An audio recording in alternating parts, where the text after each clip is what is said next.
All right. So, uh, wow, I can. It should be automatic. So some students are waiting in the lobby, and I have to let them in. Let's see. Let's wait for a minute or so.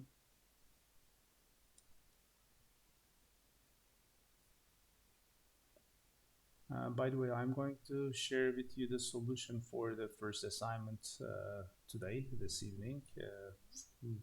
I will post it in AutoClass. And also your second assignment, after we finish talking about hidden Markov models, your second assignment is going to be, uh, you may call it programming, or I mean, you may do the assignment actually in Excel or in any other tool. It just requires some extensive calculations. You may use a calculator if you want, but you will have to fill a large table for the assignment. So you have to do something programmatically or automatically. I mean, it's doable in Excel, but it's going to be the application of the Viterbi algorithm on profile hidden Markov models. So yeah, it's like a written assignment. You're not going to submit any code or anything. It will be the final dynamic programming partial scores table, and the final alignment will be the required output. But yeah, you'll see the details when you get the assignment. But I'm going to post it after we finish talking about profile hidden Markov models. All right, so uh, this is a hidden Markov model states and transitions that you see here. For protein sequences, the most general form of this hidden Markov model does global alignment of a pattern against a family of protein sequences with a pattern. Okay, so here what you see on this slide is a hidden Markov. This hidden Markov model contains 4 conserved sites. So for each conserved site, we have a match state. Okay, in other words, profile hidden Markov models do not model everywhere in a protein family. They're specifically they are designed to model conserved regions, conserved sites in protein families, and therefore here this has 4 match states. These square states are used. The square symbol for the state is used for the match state. These are for insert states. These are for delete states. There is one designated begin and end state. Okay, so if you remember, the profile hidden Markov model says the starting probability pi, which was a discrete probability distribution probability mass function over all the states. So the probability to start at state begin is 1.0, and the probability to start at all other states is 0. So in other words, we always start at the begin state. And we may actually, what does it mean to end? We are going to talk about these, but our goal will be to uh, have these match states to represent conserved sequences. And when a new sequence comes and we want to determine whether it belongs to this family or not, or with what probability this pattern could be, I mean, this specific sequence could be emitted as a result of this conserved pattern. If you want to compute that probability, we'll want to our observed actions, our observed symbols will be those specific sequences, amino acids, and we'll try to figure out which states are visited, and we are going to come to the end after we have this final letter of the input sequence is observed. Okay, so what we want is this is like it models global alignment. We don't want to end in any state. For example, when you're here and there are no symbols left on your input sequence, the only possible route is going this delete state and this one, because there are no symbols left, so you will not be able to emit anything from your input sequence. So this will be the only path. What we want is we always want to end up at the end state and compute the probability of the end state when all of the amino acids in the input sequence have been observed at the end state. So this is going to be more clear. So what I'm saying right now may not be uh, so obvious, but when we come to the examples, it will be more clear. But what right now, what you know is the match states are indicated by these square symbols, and they're used to model the conserved sites, each one of them, one match state per conserved site. These insert states are the additional amino acids that are observed between conserved sites. If we have a conserved site which are like 10 nucleotides apart on the average, this insert state will emit those 10 nucleotides non-conserved amino acids or nucleotides between two conserved sites. Each match state is for a conserved site. When we are given a multiple sequence alignment of a protein family, we are going to see where those conserved sites are, or we are going to have some rules that indicate this is a conserved site, this is not a conserved site. For example, we may say that if 80% of the nucleotides in that column is of the same type, or if all of them are hydrophobic or hydrophilic, then we may also think about their physiochemical properties, then it's a conserved site. So we need to have some rules to determine what a conserved site in multiple sequence alignment is. Then after that, we are going to have one match state per conserved site. And these insert states, as I said, and the delete states, they serve specific purposes after we determine conserved sites. Each insert state models the nucleotides between two conserved sites, okay? And actually you may consider after the conserved site, for example, from this conserved site 1, which we call match state 1, we can transition to this insert state and emit a number of amino acids. These are like amino acids that are noisy, that are not conserved. And after that, we may go to the next conserved site. So as you can see, this insert state is used to model the noisy or unconserved, uncommon. So unconserved means uncommon amino acids within the protein family. The common parts of the protein family are these match states. Here, one special insert state is needed to model the insertion potentially, the noisy parts, the uncommon amino acids or nucleotides that are before the first match state. So this is called the insertion 0 state, and this is match 1, match 2, match 3, match 4, and each insertion state is subscripted with the corresponding match state. So if this is match 1, this is insert 1, match 2, insertion 2, match 3, insertion 3 state, and so on. These are the circular ones are delete states, and their purpose, if you see, we can go to the first delete state from the begin state directly, and their purpose is to skip over the corresponding delete site of a match site. Is designed in this profile, the Markov model, in such a way that if you visit delete site, you can not at the same time visit the match state. If you go to delete state from here, its main purpose is to skip over match state 1. So if one of the family members in that protein family is missing this conserved site, which means that if we have a gap in that conserved region, conserved column, then we model it by visiting the delete state to skip over. We don't want to emit anything there. In other words, we have a gap in that conserved site. So these delete states are used to model gaps in the conserved sites. The gaps in other places we don't care, because the insert state is used to model noisy emitted amino acids. If the family member doesn't emit anything, if it doesn't have any amino acids in that region, that's fine. We don't want to visit any site for it. We just don't visit this insert state and jump to this one directly. So in other words, I'm going to go back to the example that we started last time.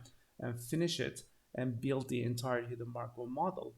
And after we learn the Viterbi algorithm, solve part C of the same question. But you're going to see that the gaps in the multiple sequence alignment, they mean different things in different places. The gaps in the conserved sites are really important because it tells us that this some particular family member is missing a common conserved amino acid in this or nucleotide in this multiple sequence alignment column in this site. All right, so therefore they have to be modeled. They have some importance. On the other hand, the other gaps that appear in the multiple sequence alignment, we don't care about them. So this is a really important detail that I wanted to share with you. Now the next thing is determining. So this hidden Markov model, as you can see, if you look at the states, if after you determine which states are there, match 1, match 2, match 3, match 4, all the states are labeled. The other unknown things are the beginning probability, starting probability is at begin state 1.0. These transition probabilities on these arrows. These arrows, as you can see, is assuming that all transitions are not all. This is not a complete graph, as you can see. It's not a strongly connected, directed graph. There's no possible to go from every state to, it may not be possible to go from every state to every other state. Certain paths are like predetermined. From the begin state, you have like 3 options. You can either go to the insert state 0, the delete state 1, or match state 1. You cannot directly go to insert state 0 from here, for example. So these arrows are put there with some biological motivation in mind. Some certain things are possible, certain things are not possible. So this is coming from actually how the alignment looks like. Given in a multiple sequence alignment, it's possible to visit these states in some order to read the multiple sequence alignment from left to right. All right, so all the possible arrows are given here, but in a specific multiple sequence alignment, not all the states will be there for that protein family. What I mean is that, imagine if in this match state 2, all of the family members contain some symbol. None of them need to visit the delete state. In that case, from this match state 1 to this delete state 2, this transition will have 0 probability for that family members. I mean, if we compute this probability by counting what percentage of the sequences in this family have a gap in the second conserved site. If none, if all of them directly go from M1 to M2, and if we imagine these 2 conserved sites are just next to each other, they're adjacent, and all the family members in this profile, they have this second site, some amino acid there. And in that case, this transition probability will be observed fully. I mean, all of the transitions we observe will be of this type. And if we assign probabilities by counting the frequency of transitions we observe, this will have a probability of 1.0, then this will have a probability of 0, and this state will not exist. It will not be possible. So nobody skips this. Nobody visits this delete state, so we will not need this for this specific protein family. The reason I'm saying is that although this template structure is like full with all the transitions biologically possible and all the states possible, for certain protein families, we don't need all of them. They are not visited by the family members. Some transitions are not possible. But it means that if you just, for example, delete this delete 2 state from your protein profile hidden Markov models for that protein family, if you have a new sequence which may belong to this protein family, but it doesn't have anything to be aligned on this match state. Imagine, how can it happen? It may be something like this. Imagine this was very long, lots of match states. It has something here which exactly matches this one, exactly matches this one in the second position, but then third position like this. So it's missing the second amino acid. In that case, if we're going to multiple align that new sequence to this family, we would have to put a gap there. But this profile hidden Markov model would not allow for such a thing. It will give a zero probability. It's impossible to observe this sequence from this hidden profile hidden Markov model. This reminds you of something, right? I mean, we talked about this position specific scoring matrices. There was the negative infinity mismatch score, which certain position specific scoring matrices do not allow to put an amino acid in that specific position. It has exactly the same problem. If we have something, if you want to align some new sequence here that was previously unobserved, and if we just have our probabilities by looking at the just the frequencies of what we have observed, certain things will have zero probabilities. And the way to uh, overcome this situation is to have pseudo counts. For example, I can have this transition and I can have this delete state, but I can make this transition probability very small. Okay, like pseudo counts, they may be pseudo transitions, though this may also be possible. But um, this is going in our examples that we solve in the exam or this, we are going to assume we don't use any pseudo counts, not to complicate these things. All right, so to make it simpler, we are going to ignore those pseudo counts. But just keep in mind that in reality, in practice, in order to all these arrows will have some transition probabilities on them, even if they are very small, like 0.01, maybe your pseudo transition probability. Even if you didn't observe in your sequences. All right, so let's go ahead and build our hidden Markov model. So these transition probabilities is what one thing we need to determine. We need to also determine emission probabilities as at these match states. What is this match state? What amino acid is conserved there? What nucleotide is conserved there? So what is the probability to observe adenine or guanine in this when we come here, or some certain amino acid that is used to model protein sequences. And for insert sequences, we're also emitting symbols, but what we're emitting is usually not so important. We usually, the emission probabilities of the symbols that are at insert states are either the background amino acid frequencies in nature, or if you're modeling nucleotide sequences, it's all 1/4 or 0.25 for each type of nucleotide. So there are 4 nucleotides. When you're in an insert state, you equally likely observe any one of them, because it doesn't really matter. The insert state is not used to model something conserved. It's just noise. So you can as well emit some noisy amino acids, A, C, G, T, whatever it is. But you may also make these emission probabilities at insert states to indicate certain nucleotide preferences in certain regions. For example, if the GC content in that region is a lot, I mean, it means that if you have more G's and C's in that region, you may have a higher probability for emission G's and C's at that insert state. Delete states, begin and end states do not emit anything. Therefore, we are not going to put any emission probabilities in those. So let's go ahead and build the hidden Markov model for this example that was in the sample midterm on course website. So on course website, in the scheduled web page, there's a sample midterm exam.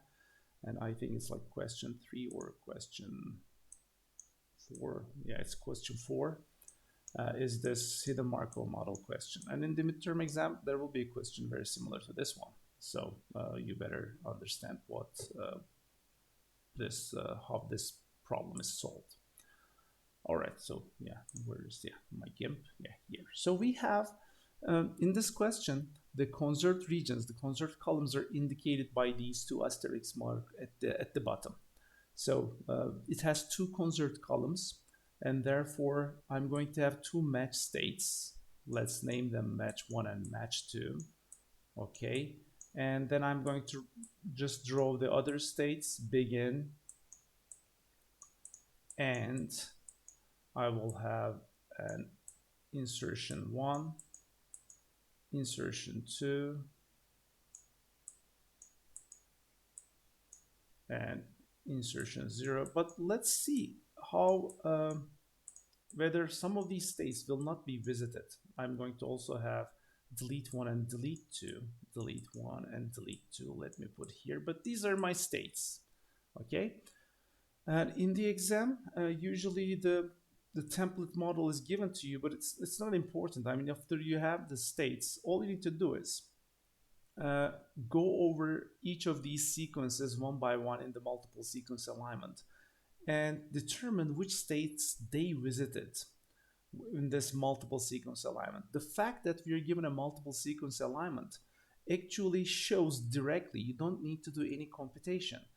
This sequence being multiply aligned immediately tells which states are visited for that particular sequence in this profile hidden Markov model. Okay, so this is really important.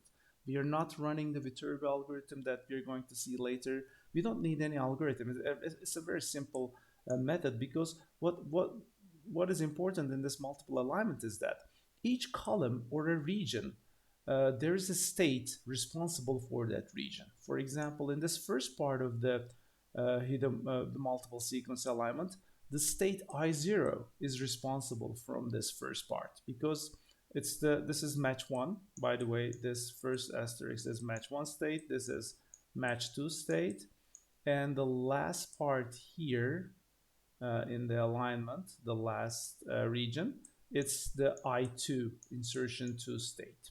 Okay, so all the columns, they are either insert states or match states. And what about delete states? Delete states are gaps that appear in match in conserved columns. So this one, the first sequence actually resists the delete because it's missing. If you look at the, let me erase these parts again, but to see the entire sequence more clear. Um, again, this is very important, what I just told you. Every region or every single column, so it may be sometimes regions like this when it's an insert state, because insertion states may have, they have actually the self transitions. It means that we may visit the insert state over and over again. But match states are not like that. A match state models a single conserved site, and therefore it doesn't have self transition. After match state, we have to go somewhere, either I1 or M2 or delete 2. Now here, but the delete states are the symbols that are here, this one and this one, are really important gaps. These two gaps indicate that the first sequence goes over the delete 1 state to skip over match 1 state, and the third sequence in the family visits delete 2 state to skip over match 2 state. But since there are no nucleotides in between two match 1 and match 2 states, actually there is no I1 state. So I'm going to go ahead and erase that from here. Let me, where's this, my size? So it's going to take a while. This is the opacity. Oh yeah, size is here. All right, so let's see, we'll increase it furthermore. So I'm deleting this I1 state. And the reason that I deleted is that since I'm not using pseudo counts, what I'm doing is that none of the sequences actually visit this I1 state. There is no nucleotide between match 1 and match 2. So actually the states that I'm going to have are these. So let's go ahead and do the transitions. The first, if you look at the first, sequence, I'm going to write 1, 2, 3, 4, 5 lines of transitions underneath here. Let me change the color so that you know this is really important. So each of these 5 sequences, they will start with the begin state. Okay, so everything starts with the begin state, and everything is going to end with the end state. all of these sequences. We want to start in this profile here, the Markov model at begin, and we want to end at the end state. That's their purpose. Now, the first sequence emits 3 nucleotides before coming to the first match state. Therefore, what we do is, let's write it here. I'm going to write the transitions later. So it visits I0 state 3 times. And each of these I0 state, we emit some symbol actually. So this G, here we emit a G, here we emit an A, here we emit a T. Then it skips over, there's a gap here in the first match. So from I0, it goes to delete 1 directly to skip over M1. After delete 1, it goes to match 2. And from match 2, there is no additional nucleotides at the end. It directly goes to the end state. So these are the states that are visited. So this is the path the first sequence take in this profile here, the Markov model. Let's look at the second one. I'm going to quickly go over each of them, but let me know if you have any questions. Okay, if there's any part that you don't follow, I will be happy to explain it in more detail. So this is I0, then M1, M2, M1, M2, then I2, and then end. So that's the second sequence. Let's look at the third sequence, 3 I0s. So it's a long sequence, so I'm going to go all the way probably to the end of this one. I0, I0, I0, then M1 and D2 doesn't have the second conserved site, so delete 2 is visited. Then I2, I2, I2, 3 I2s for that GAA at the end, and finally the end. Yeah, the fourth sequence is begin I0, then M1, then M2, then end. That's the fourth sequence. The last sequence directly goes to M1 from begin, then M2, then there's the C at the end at the insert 2 state, I2, then end. Okay, so doing this, going over each of these sequences and figuring out which states they visit is really simple after you know what part of the multiple sequence alignment indicates which state. Okay, and after this we are going to just do some counting to make the transitions. First of all, from here you see that I1 does not exist in any of these states. That's why we deleted I1. So if you look at the transitions from begin state, there are 5 transitions from the begin state. 4 of them go to I0, 1 of them go to M1. So we are going to do something like this. Out of the 5, 1 of them here. So we have 1 over 5 here and 4 over 5, which is 0.48 here. Okay, so the transitions that are going out of the begin state are completed. You need to check they all every time they add up to 1 because it has to be a probability mass function, the transition going out of the current state. Now, here's the complicated part. Usually, it's not complicated, but it's the most complicated of all of counts because we have these self transitions. So now we have to count how many transitions we have outside I0. So I have 1 here, another 1 here, and another 1 here. So the first sequence has 1 I0 to I0 transition, another I0 to I0 transition, and the third one I0 to D1 transition. And I have here 1 I0 to M1 transition, another 1, 2, and 3 here again, and 1 from I0 to M1, and this one doesn't visit I0. So the total number of transitions that are coming out of I0 is 1, 2, 3, 4, 5, 6, 7, and 8. So there are a total of 8 transitions that I count here in which I0 is the initiating starting state.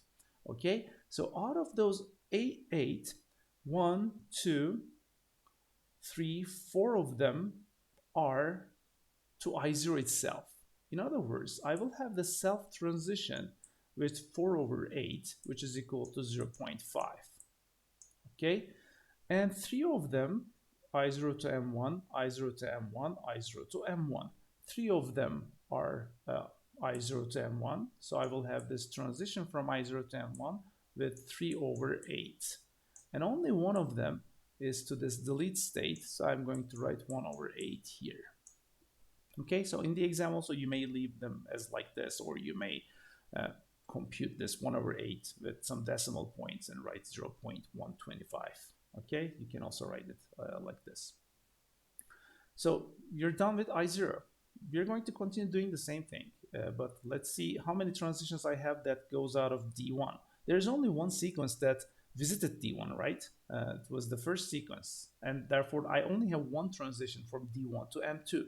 So what I'm going to do is I'm going to write 1.0 here because there is only one transition coming out of D1, and that one is to M2. And this is, again, I repeat, without using pseudo counts. I assume all my probabilities, so I'm learning my profile hidden Markov model for this family by just using my observation from the multiple sequence alignment.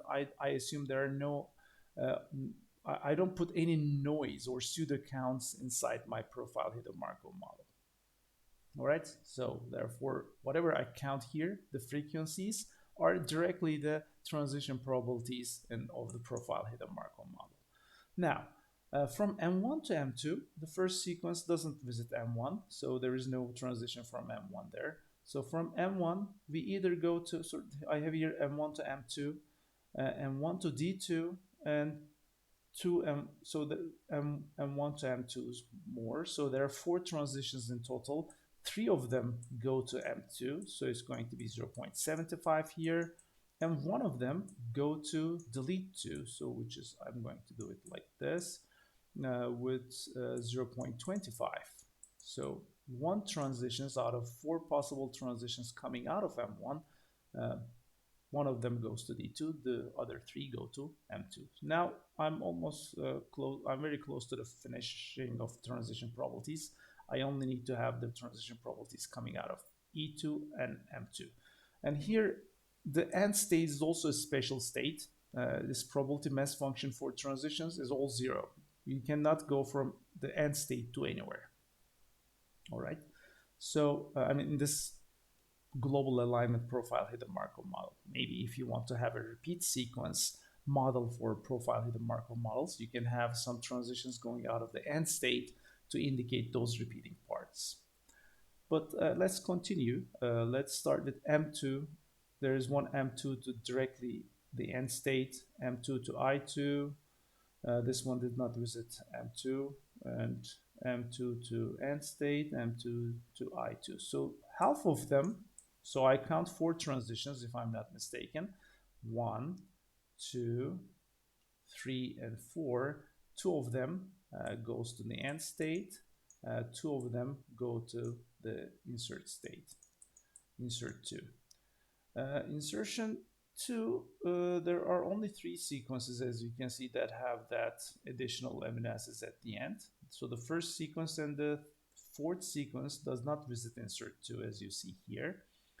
And the ones that visit insert 2, so let's count again the transitions from insert 2 state, now this time with the green. So this is 1, 2, 3, 4, and 5. So I count 5 of them. Out of these 5, 2 of them are self transitions, I2 to I2. So it's going to be 0.4 here and 0.6 here. So 3 of them, I have 3 I2 to E2. So 3 over 5 gives me this. So this is my hidden Markov model. I nicely built my hidden Markov model with all the transition probabilities.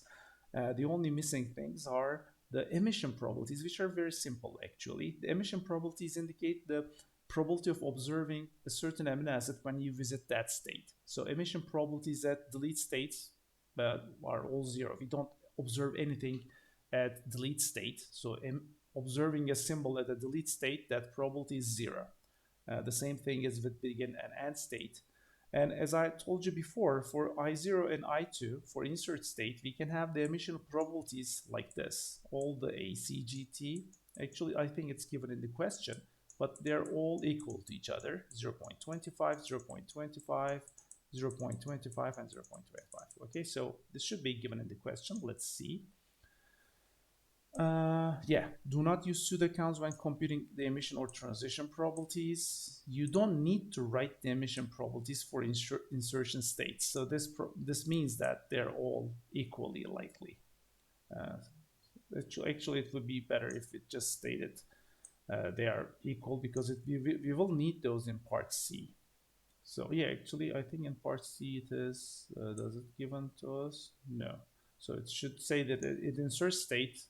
Not writing this, we don't need to write the emission probabilities, means that the emission probabilities are all equal for those nucleotides, so they're all 0.25. All right, so the only remaining thing to complete the Markov model, therefore, is the emission probabilities at M1 and M2. So it's just simple counting. How many sequences have M1? 1, 2, 3, 4, and all of them have a G at that first position. So the emission probabilities at M1 is just this, G 1.0. All the others are 0. Okay, so we observe all G's at conserved site 1. At conserved site 2, so this is again a common mistake the students make. They look at this TT gap CT. So I have 5 sequences here.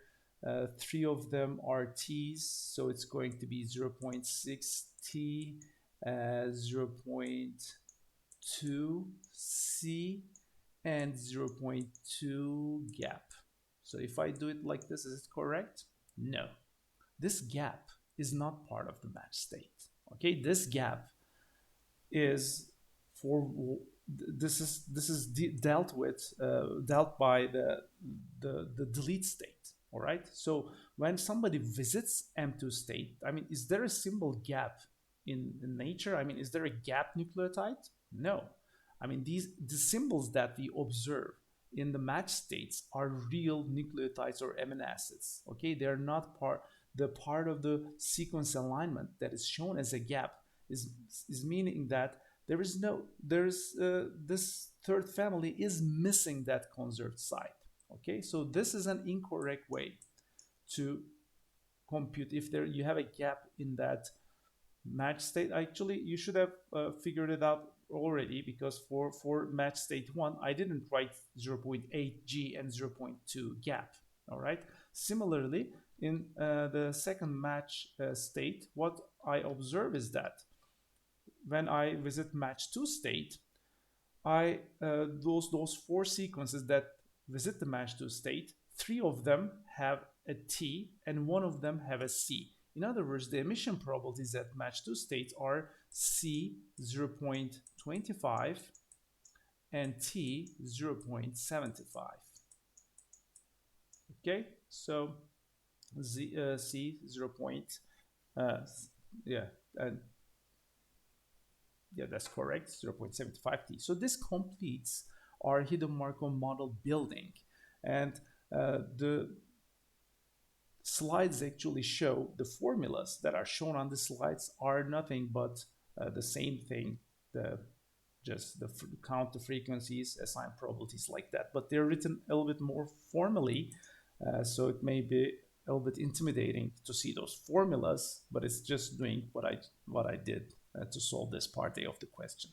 So let's go ahead and take a look at those slides. So now we are going to cover everything. Let's not forget anything. Yeah, so this is repeating what I already said. The structure is usually fixed, and only the number of match states is to be determined to determine how many states you're going to have. An alignment column with no gaps can be considered as a match state, but this is important here. This says can be. It's not. So in the question, at the exam, you see we had gaps. So this one is basically saying that we should have some rule to indicate what's the match state, okay? And this rule by itself, if you have an alignment with no gaps in it, alignment column with no gaps in it, just designating it as a match state does not make sense, right? If, for example, if you have an alignment column with all mismatches, all ACGTs, ACGT, ACGT in a column, it means it's not conserved at all. Why do you have treated as a match state? Doesn't make sense. Okay, so here, as you can see, these are all different rules that is written here, but what is going to be an alignment column with a majority of can be considered an insert state. So you should actually ignore what is written here. We already know what insert states are. Any amino acid nucleotide that is emitted outside those conserved columns are going to be handled by insert states.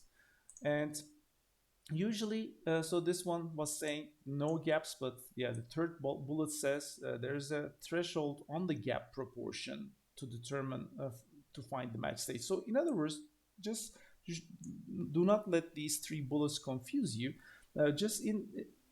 Know that we should have some rule to indicate what a match state is. Sometimes it may be like 60% of the amino acids or nucleotides in that column are of the same type.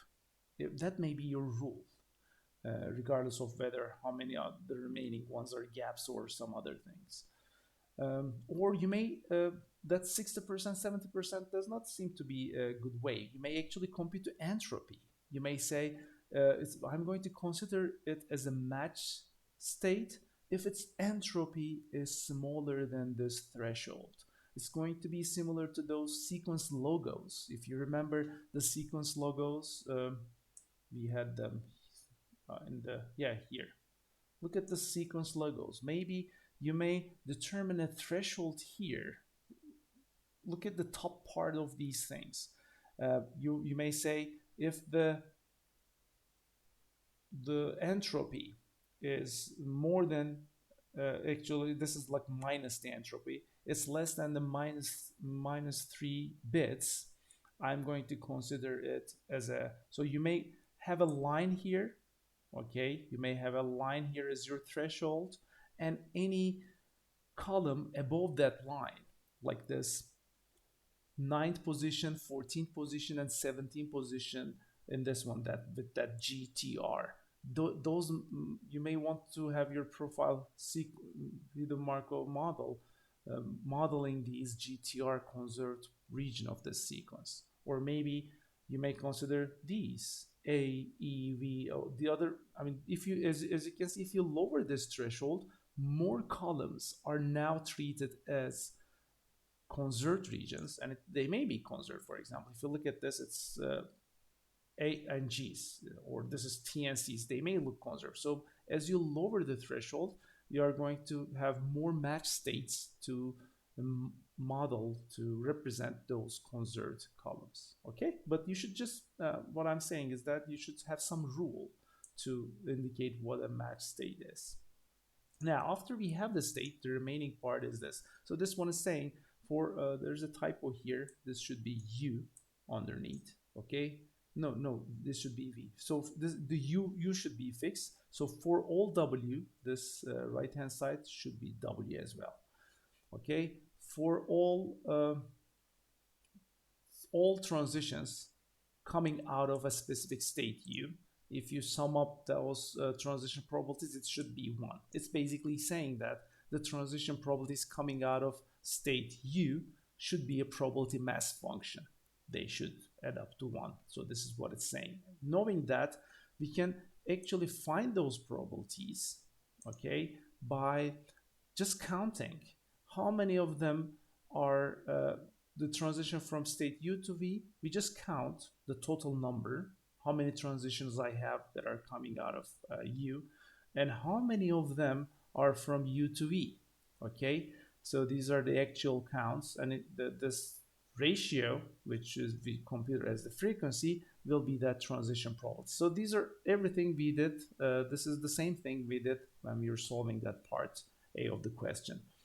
And So emission probabilities in a match or in state, emission probabilities also add up to 1.